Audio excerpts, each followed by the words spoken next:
भले ये नौकरी ना मिलती, भले दास को दाने दाने के लिए भूख से तड़प तड़प के क्यों ना मरना पड़ जाता, लेकिन इस परमेश्वर के विषय में रत्ती भर भी शंका मन में नहीं, रत्ती भर भी।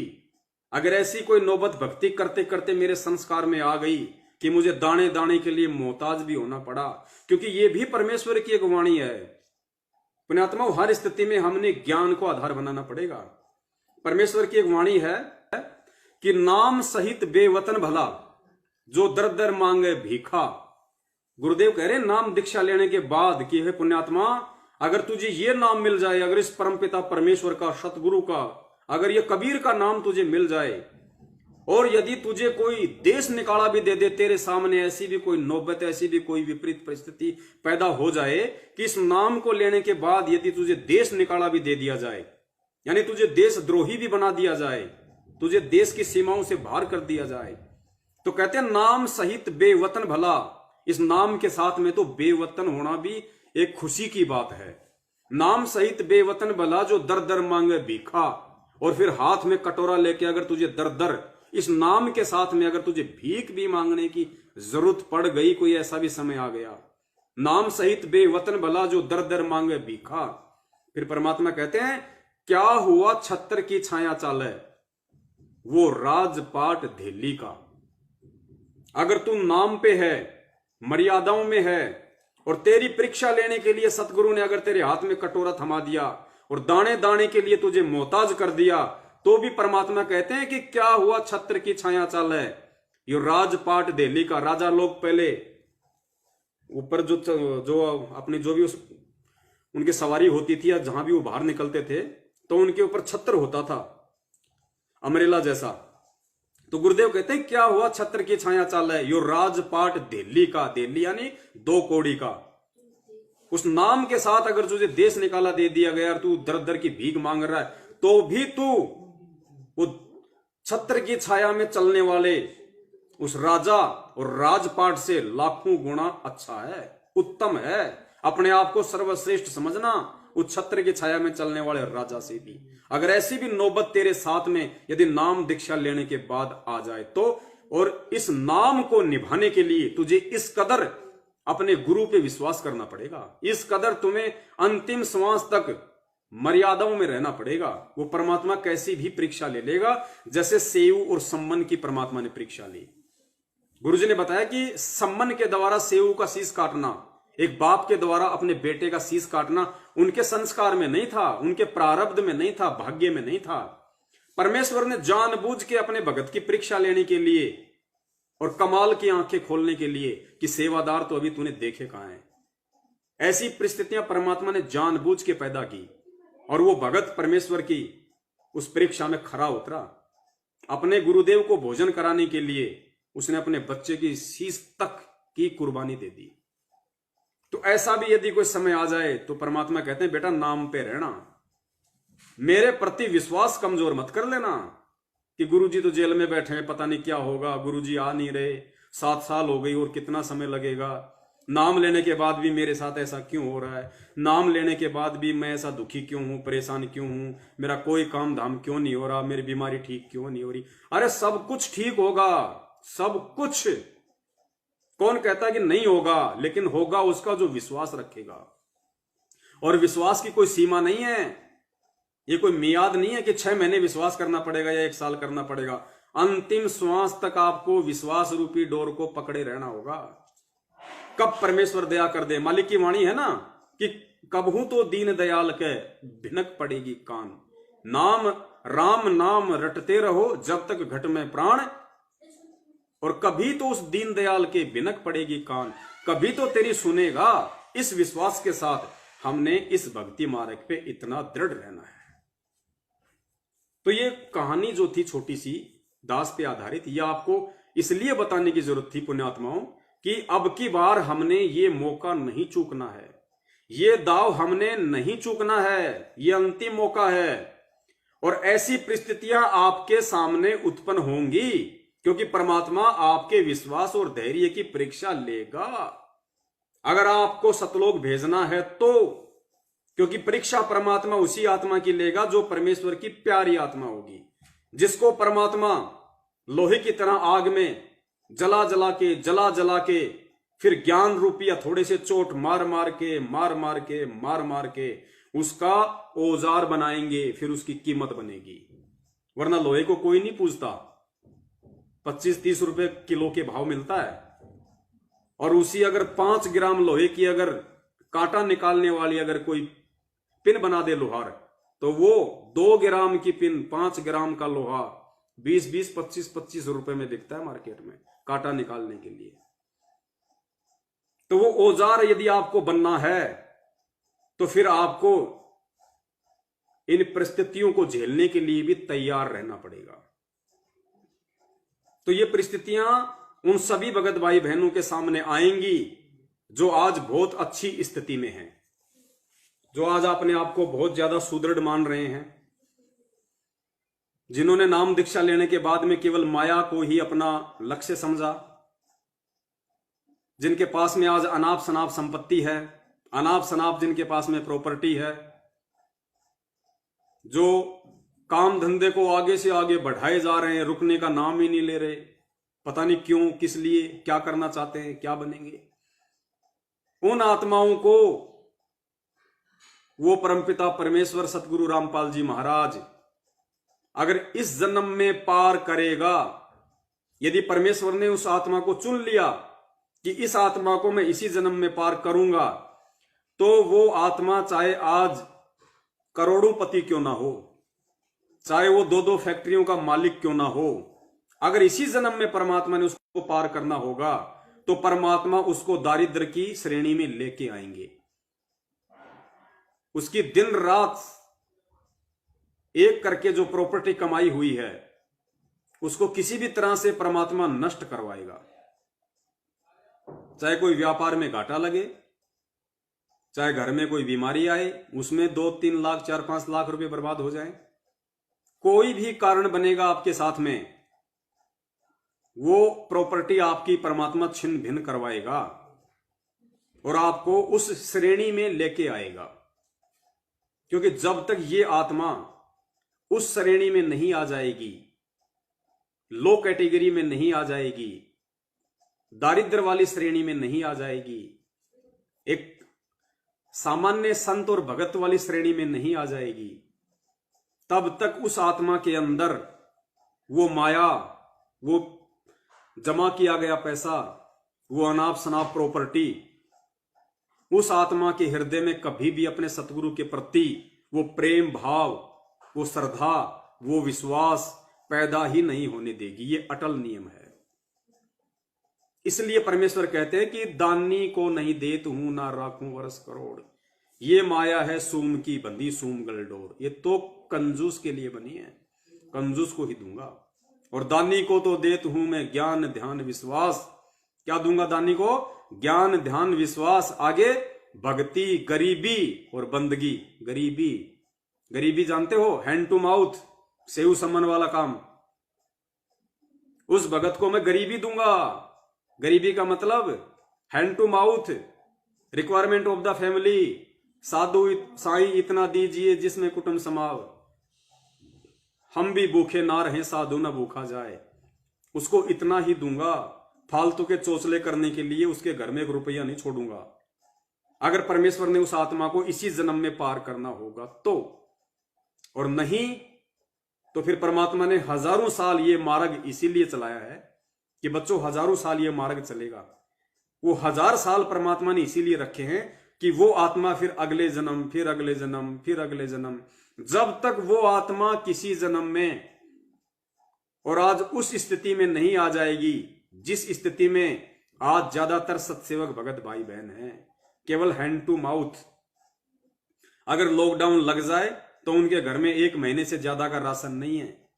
जब तक ऐसी स्थिति में वो आत्मा नहीं आ जाएगी, चाहे वो कोई जी हो, चाहे वो मैनेजमेंट का कोई व्यक्ति हो, या चाहे सत्सेवक बना हुआ कोई व्यक्ति हो, या चाहे अन्य परमात्मा का कोई शिष्य या शिष्या हो, जब तक इस स्थिति में वो आत्मा नहीं आ जाएगी, परमात्मा उसको नहीं ले आएंगे, तब तक उसका इस जन्म में मोक्ष नहीं हो सकता। उदाहरण के लिए, हम 3 युगों से पार क्यों नहीं हुए? काल ने ये तो कहा नहीं कि आप 3 युगों में जीव आत्मा पार मत करना। जब एग्रीमेंट हुआ था परमेश्वर का, तो काल ने यह कहा था कि परमात्मा 3 युगों में जीव थोड़े ले जाना और कलयुग में जितने मर्जी ले जाना। तो थोड़े जीव तो परमेश्वर ने पार करने थे ना, लेकिन फिर भी परमात्मा थोड़े भी नहीं कर पाए, इतने ज्यादा नहीं कर पाए। क्यों? क्योंकि वो आत्मा उस स्थिति में नहीं थी उन 3 युगों में। गुरुजी ने बताया कि 3 युगों में इसके पास में इतने पुण्य होते हैं, इतने पुण्य होते हैं, इस आत्मा के पास में सुख सुविधा के इतने साधन होते हैं, ये इतना मौज मस्ती में होता है कि ये सतगुरु की भक्ति को अपनाता ही नहीं।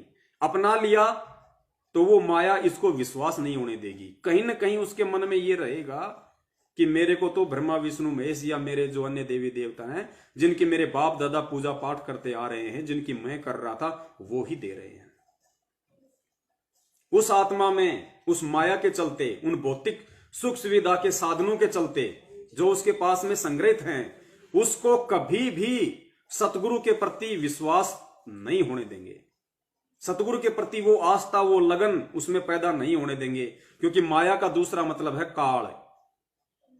आपके घर में जितनी ज्यादा अनाप शनाप माया है, मतलब आपके घर में काल बैठा हुआ है। वो आपको कभी भी परमेश्वर में वो भाव प्रकट करने नहीं देगा। जाहिर सी बात है, मेरा जैसा जो एक दारिद्र व्यक्ति है, उस पर अगर कोई संकट आ गया तो मैं क्या करूंगा? चारों तरफ से मेरे रास्ते बंद हैं, परमेश्वर ने बिल्कुल ब्लॉक कर रखे हैं। अब ऐसी स्थिति में मैं क्या करूंगा? सिवाय उस परमेश्वर पे विश्वास के, सिवाय उस परमेश्वर से प्रार्थना के, हृदय से, आत्मा से। परमेश्वर से विपत्ति आने पे प्रार्थना तो एक लखपति भगत भी करता है, एक करोड़पति भगत भी करता है, लेकिन उसके विश्वास करने का जो तरीका है, उसमें जो कसक है, जो विश्वास में, जो प्रार्थना में जो कसक है, जो तड़प है, वो उस लखपति में नहीं हो सकती। उस करोड़पति की प्रार्थनाओं में वो तड़प नहीं हो सकती। वो केवल फॉर्मेलिटी के लिए करेगा। और जो वास्तव में दारिद्र है, सारे हर तरफ से जिसके रास्ते बंद हैं, वो क्या करेगा? वो हृदय से पुकार करेगा, वो परमेश्वर से हृदय से पुकार करेगा। और फिर गुरु जी की वाणी है कि परमात्मा हमेशा आत्मा की सुनता है, मन की बकवाद नहीं सुनता, आत्मा की सुनता है। तो आत्मा से प्रार्थना करने के लिए आपके अंदर भाव चाहिए, विश्वास चाहिए, श्रद्धा चाहिए, लगन चाहिए, तब आपकी बात उस परमेश्वर तक पहुंचती है। आपने देखा होगा, 2 पहलवान हष्ट पुष्ट अट्टे कट्टे आपस में वो कुश्ती लड़ते हैं, तो फॉर्मेलिटी क्या करते हैं? वो भी भगवान को याद करते हैं, नीचे झुक के, मिट्टी हाथ में लेके, यूं लगा के, यूं करके, पता नहीं क्या क्या करेंगे। कोई गले में कोई पेन रखा होगा, कोई भी देवी देवता का, उसको वो भी फॉर्मेलिटी कर रहे हैं। वो हट्टे कट्टे, उनको कोई दिक्कत नहीं, उसको घमंड है अपनी बॉडी पे, अपनी पावर पे घमंड है कि मैं जीतूंगा। लेकिन क्या कर रहे हैं? वो भी फॉर्मेलिटी करते हैं, देवी देवता को याद करते हैं, पहले भगवान को याद करते हैं, 2-4 बार यूं करेंगे इधर, क्योंकि उन्होंने फिल्मों में वो डायलॉग देखे हुए हैं। अब पूछता तो हनुमान जी को है, और वो हनुमान जी की फोटो निकाल के क्या करेगा? यूं, ईसाइयों की तरह करेगा यूं। अरे यार, तू हिंदू धर्म को मानने वाला, हनुमान जी की पूजा करने वाला, ये कहां से आ गया बताओ? और हनुमान जी की मूर्ति को हाथ में लेके करेगा, उसको जो सोने चांदी की बनवा रखी है, उसको लेके यूं करेगा, यूं। बताओ, ये फॉर्मेलिटी। तो ठीक इसी प्रकार पुण्यात्माओं, जिस भगत के पास में अनाप शनाप माया है, अनाप शनाप प्रॉपर्टी है, या आवश्यकता से ज्यादा है, या इस परमेश्वर की वाणी से अधिक है कि साईं इतना दीजिए जिसमें कुटुंब समाव, हम भी भूखे ना रहें, साधु ना भूखा जाए। इस वाणी से ज्यादा यदि किसी भगत के पास में प्रॉपर्टी है, संपत्ति है, माया है, तो प्रार्थना वो भी करेगा परमात्मा से, अरदास वो भी लगाएगा, लेकिन उसकी अरदास में, उसकी प्रार्थनाओं में वो कसक नहीं होगी। जो कसक, जो तड़प उस परमात्मा को आकर्षित करने के लिए एक भगत की प्रार्थना में होनी चाहिए, उसकी वाणी में होनी चाहिए, जो दर्द होना चाहिए, वो नहीं होगा उसमें। इसलिए परमात्मा उसको नहीं सुनता, क्योंकि ये परमेश्वर आत्मा की पुकार सुनता है, ये मन की पुकार नहीं सुनता। तो पुण्यात्माओं, हमने उस स्थिति में आने के लिए कि परमात्मा हमारी हर प्रार्थना को सुने, परमात्मा हमारी हर अरदास को सुने, उसके लिए हमने पुण्यात्माओं परमेश्वर की इन वाणियों को आधार बनाना पड़ेगा। और इन वाणियों को आधार बना के जब तक हम इन वाणियों पे अमल नहीं करेंगे, इन वाणियों पे हम नहीं चलेंगे, हम उतना ही संग्रहित, और हम यदि उतना ही काम धंधा नहीं करेंगे, रिक्वायरमेंट ऑफ द फैमिली वाला, बाकी समय अपना परमात्मा की भक्ति में नहीं लगाएंगे, तब तक समझो हम उस परमेश्वर को प्रसन्न नहीं कर रहे, हम काल को खुश कर रहे हैं। क्योंकि परमेश्वर की वाणी इस दोहे से, इस वाणी से ऊपर बढ़ने की आज्ञा नहीं देती। और यदि हम इस वाणी से ऊपर है आज भी या बढ़ने की कोशिश में लगे हुए हैं, तो हम काल को खुश कर रहे हैं, हम परमेश्वर को खुश नहीं कर रहे, हम सतगुरु देव जी को खुश नहीं कर रहे।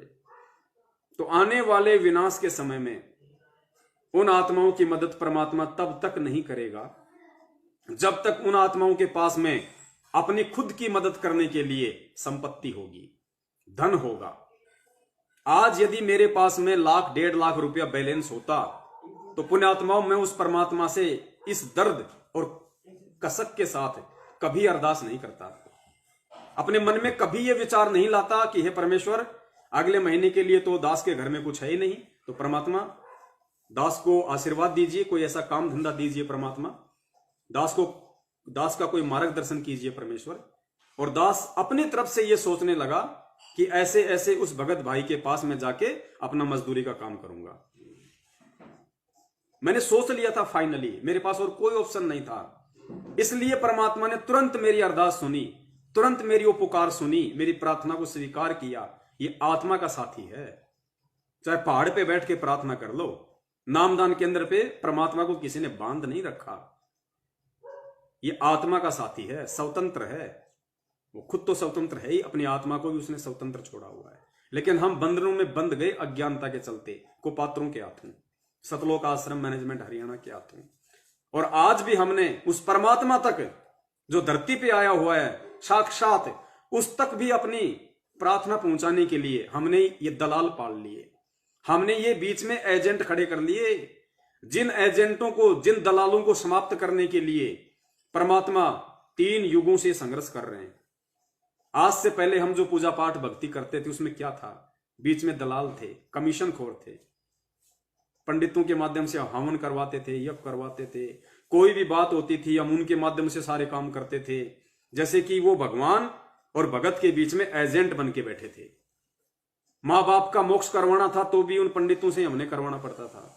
कोई भी हवन यज्ञ होम, छोटी मोटी ब्याह शादी विवाह, कोई भी मुहूर्त निकलवाना पड़ता तो हम उन एजेंटों के पास जाते थे। हमें यह था कि भगवान भगत की नहीं सुनता, भगवान तो एजेंटों की सुनता है। तो परमात्मा ने यह तत्व ज्ञान दे दे के पिछले 3 युगों तक इस ब्रह्मणा का सत्यानाश किया परमात्मा ने। यह तत्व ज्ञान इसीलिए दिया परमात्मा ने, इतने परेशान इसीलिए हो रहे हैं परमात्मा। 27 साल से जाग जाग के रात के 2 बजे तक परमेश्वर ने इसीलिए सत्संग किए थे कि पुण्यात्माओं ज्ञान को आधार बनाओ। अरे साक्षात तुम्हारे सामने जब तुम्हारा बाप खड़ा है तो किसी एजेंट की जरूरत क्या है? तुम्हें किसी दलाल की जरूरत क्या है अपने बाप तक अपनी प्रार्थना पहुंचाने के लिए? अरे एक बच्चा होता है और उस बच्चे को अगर टॉफी चाहिए या टॉफी के लिए पैसे चाहिए तो पुण्यात्माओं वो किसी पड़ोसी के बच्चे को बीच में खड़ा नहीं करता कि मेरे पापा जी से मेरे को 2 रुपए दिला दे, मेरे पापा जी से मेरे को 5 रुपए दिला दे, मेरे पापा जी काम पे जा रहे हैं उनको कह दे शाम को अंगूर लाना, बनाना लेके आना। कभी बोलता वो बच्चा? वो 2, 4, 5, 10 साल का बच्चा कभी किसी दूसरे बच्चे को एजेंट रूप में खड़ा करके अपने बाप से अरदास लगवाता है? नहीं लगवाता ना। वो डायरेक्ट अपने बाप से बोलता है कि पापा जी शाम को अंगूर लेके आना, शाम को केले लेके आना, टॉफी लेके आना या और कोई चीज लेके आना। तो बाप क्या करता है? तुरंत लेके आता है। तो पुण्यात्माओं हमारा बाप हमारे प्रत्यक्ष, हमारा बाप हमारे सामने। और दूसरा बाप ने तरीका बता दिया कि बेटा मैं अंतर्यामी हूं, अंतर्यामी। रोज संध्या आरती में कहता है कि मैं अंतर्यामी हूं तेरा बाप। अंतर्यामी एक आप आत्म के आधार, जो तुम छोड़ो हाथ तो मोए कौन उतारे पार। हम रोज अपने बाप को अंतर्यामी कहते हैं गुरुदेव के अंग में, रोज अंतर्यामी एक आप आत्म के आधार। अरे क्या, और विश्वास हम कर नहीं रहे, विश्वास हम कर नहीं रहे, अंतर्यामी हम उसको मान नहीं रहे और रोज इस जुबान से बोलते हैं। तो क्या हम दीवारों को कह रहे हैं कि तू अंतर्यामी है? दीवार किसके सामने खड़े होके कहते हैं? अपने गुरुदेव की प्रतिमा के सामने खड़े होके, दीवार के सामने नहीं कह रहे। तो उस चीज पे विश्वास भी करो कि अगर मैं कह रहा हूं तो ये वाणी कोई मेरे बाप दादे की नहीं है, मेरे सतगुरु की है। उस परमपिता परमेश्वर की है, और परमपिता परमेश्वर की वाणी अखंड है, अटल है। अगर उसकी वाणी के अनुसार कोई विश्वास कर ले तो वो परमात्मा बिल्कुल नौकर की तरह खड़ा मिलेगा आपको, हाजिर। पतिव्रता जमीन पर ज्यों ज्यों दर है पाव, समर्थ झाड़ू देत है ना कांटा लग जाए। लेकिन वो झाड़ू लगवाने के लिए पुण्यात्माओं हमें पतिव्रता भी तो होना पड़ेगा। आने वाले संकटों को मिटवाने के लिए हमें भी तो विश्वासी बनना पड़ेगा। परमात्मा से हर प्रकार का लाभ लेने के लिए हमें भी तो उसके प्रति श्रद्धालु बनना पड़ेगा। ऐसा नहीं है कि परमात्मा ही सब कुछ कर देगा और हम बैठे रहें। हमने भी उतना ही आगे बढ़ना पड़ेगा। परमेश्वर कहते हैं कि जैतू चाले एक कदम, मैं चालूं कदम 60, और जैतू हो जा काठ का, मैं हो जाऊं लोहे की लाठ। गुरुदेव कहते हैं नालायक, तू एक कदम मेरे मार्ग पे विश्वास के साथ अपने आप को पूर्णतया मेरे ऊपर समर्पित करके एक कदम तू इस भक्ति मार्ग पे तू तेरा पैर तो रख के देख। जैतू चाले एक कदम, वो एक कदम ऐसे नहीं, विश्वास के साथ, समर्पण भाव के साथ, पूरी श्रद्धा के साथ इस भक्ति मार्ग पे जैतू चाले एक कदम। तो परमात्मा कहते हैं मैं 60 गुना चलूंगा तेरे आगे, 60 गुना। जैतू चाले एक कदम, मैं चालू कदम 60। और फिर परमात्मा कहते हैं जैतू हो जा काठ का, काठ होता है लकड़ी, जैतू हो जा लकड़ी का तो मैं बन जाऊं लोहे की लाठ। कहते हैं नालायक, तू एक बार लकड़ी के जितना कम से कम मजबूत होके तो देख मेरे ऊपर, इस मार्ग के ऊपर। मैं अगर तेरे लिए अगर लोहे की तरह टाइट ना हो जाऊं तो कहना। अब परमेश्वर ने कहां कमी छोड़ रखी है भाई? सत्संगों के माध्यम से, वाणियों के माध्यम से, शब्दों के माध्यम से, हर तरीके से तो परमात्मा ने पूरी तरीके से हमें समझा दिया, हमें बता दिया। अब उसके बाद अगर कोई कमजोरी रहेगी, कोई कमी रहेगी तो आप और हमारी रहेगी, परमात्मा की नहीं रहेगी। और यही वो कमजोरी है जिस कारण आज सार नाम तक प्राप्त करके भी लोग कोरोना से मर रहे हैं, अकाल मौत मर रहे हैं। सतगुरु के भगत की तरफ तो काल आंख उठा के भी नहीं दे सकता, आंख उठा के भी। अरे